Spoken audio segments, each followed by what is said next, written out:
दिमाग में ये आता है कि हलाला औरतों पर सजा है, तलाक दिया मर्द ने और सजा मिल रही है औरत को, तो उसका जवाब ये है कि औरत को सजा नहीं है, ये मर्द की गैरत के गाल पे जोरदार थप्पड़।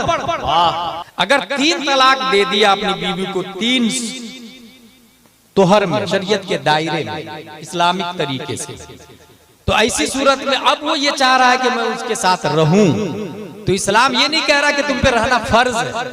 अब तलाक दे दिया तो वो लड़की अलग शादी करे, इद्दत गुजार के आप अलग शादी कर ले, बेवा से कर ले, मुतल्लका से कर ले, अगर कंवारी नहीं मिल रही तो करें, बिल्कुल इजाजत देता है इस्लाम।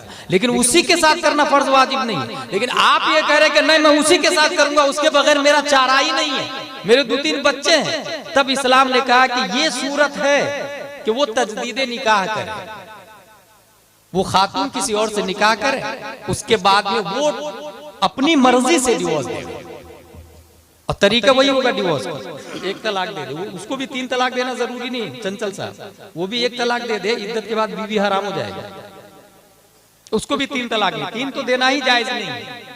इस्लाम भी 3 को बैंड लगाया है गुनाह का। वो निकाह करे, वो अपनी मर्जी से डिवोर्स दे, उसके बाद इद्दत के बाद ये पहले से निकाह कर सकती है, इख्तियार है, ये जबर नहीं है।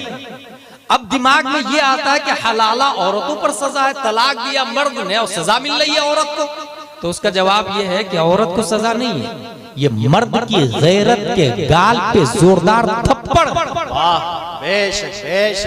एक मर्द की मर्दानगी बर्दाश्त नहीं करती कि उसकी बीवी किसी और के साथ रहे। क्या बात है, इसलिए ये सजा औरत की नहीं, मर्द की सजा।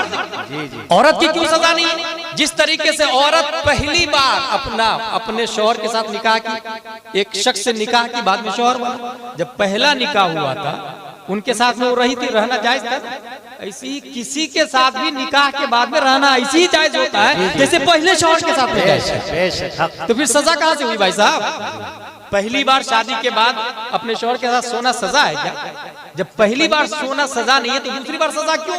क्या बात है, पहली बार सजा न होने की वजह निकाह है, तो दूसरी बार भी सजा न होने की वजह निकाह है।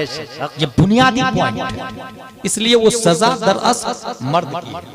2 एतराज का जवाब दे दिया। ये एतराज वर्ल्ड लेवल का एतराज है, इंटरनेशनल ऑब्जेक्शन है अगेंस्ट इस्लाम, इंटरनेशनल ऑब्जेक्शन।